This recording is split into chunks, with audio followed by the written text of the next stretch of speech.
శతక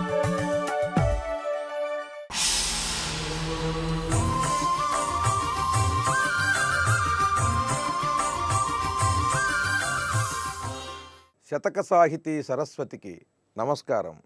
అచ్చినవాని ఇల్లరకట్టగా చూచు దానియవలనన్న తప్పచూచు, అలుసైన వాని ఇల్ల ఆక్రమింపగ చూచు తనకు గడ్డైన పాదములు పట్టు, అణువుగా చూచు కొండంతైన తన తప్పు గోరంత ఒరుతప్పు కొండసేయు, బంధులకిడడంచు పరుల దూషించును తన ఇల్లు జొచ్చిన తరిమి కొట్టు, దుర్నయుల దుర్గుణంబుల త్రోయరాదు దానికి ఫలంబు యమసన్నిధానమునను తేటపడుగాని యొరులకు తెలుపవశమే.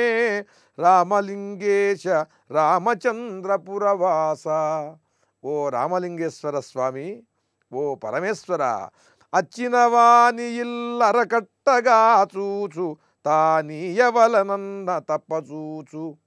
తనను ఆశ్రయించినటువంటి వారి ఇల్లు తాను ఆక్రమించాలని చూస్తాడు తప్ప తాను వానికి ఏదన్నా చేయాలంటే మాత్రం పక్కకి తప్పుకుంటాడు. అలుసైన వారి ఇల్ల ఆక్రమింపగ చూచు తనకు గడ్డైన పాదముల పట్టు. ఎవరైతే బలహీనుడో వాడిని అలుసుగా తీసుకుని వాడి ఇల్లు వాడి భూమి ఆక్రమించాలని చూస్తాడు. అదే వాడు ఒక గడుసువాడై కఠినుడై ఎదురు తిరిగినట్టయితే వాడి పాదాలు పట్టుకుంటాడు, అందితే జుట్టు లేకపోతే కాళ్ళు. అణువుగా చూచు కొండంతైన తన తప్పు, తాను కొండంత తప్పు చేసినా సరే అదేదో చిన్న తప్పులాగా భావిస్తాడు.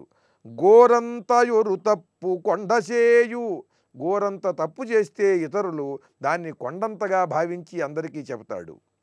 బంధులకిడడంచు పరుల దూషించును. ఎందుకండి అంత ఉంది, ఒక్క చుట్టానికి ఏమన్నా చేశాడా, ఒక్క స్నేహితుడికి ఏమన్నా చేశాడా అంటాడు వీడు. తన ఇల్లు జొచ్చిన తరిమి కొట్టు, తన ఇంటికి ఎవడన్నా వస్తే సహాయం చేయమని వాణ్ణేమో వెళ్ళిపోయేలాగా చేస్తాడు. దుర్నయుల దుర్గుణంబుల త్రోయరాదు. ఈ దుర్మార్గులైనటువంటి వారి ఈ దుర్గుణాలని గురించి మనం మాట్లాడితే వారికి కోపం కలుగుతుందే తప్ప మనకు ప్రయోజనమేమి ఉండదు, వారు మారరు. కనుక ఈ విషయాలని మనం బయటికి చెప్పకూడదు. దానికి ఫలంబు యమసన్నిధానమునను తేటపడుగాని ఒరులకు తెలుపవశమే.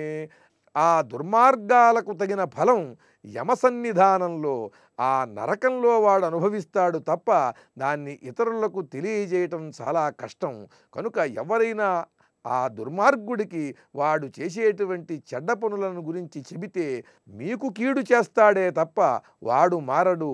కనుక మీరు నిశ్చలమైనటువంటి మనస్సుతో నిర్మలమైన హృదయంతో వారికి దూరంగా ఉంటూ పరమేశ్వరుని ధ్యానం చేస్తూ సన్మార్గంలో సాగండని దుర్మార్గుల పోకడలన్నీ తేటతెల్లం చేస్తూ సద్భక్తులను జాగ్రత్తగా ఆ పరమేశ్వరుని ధ్యానిస్తూ సాగమని సూచిస్తూ చక్కని శతకాన్ని వ్రాసి మనకు అందించిన ఆడిదం సూరకవి రామలింగేశ శతకంలోని మరి ఒక పద్యాన్ని రేపు ఉదయం తెలుసుకుందాం.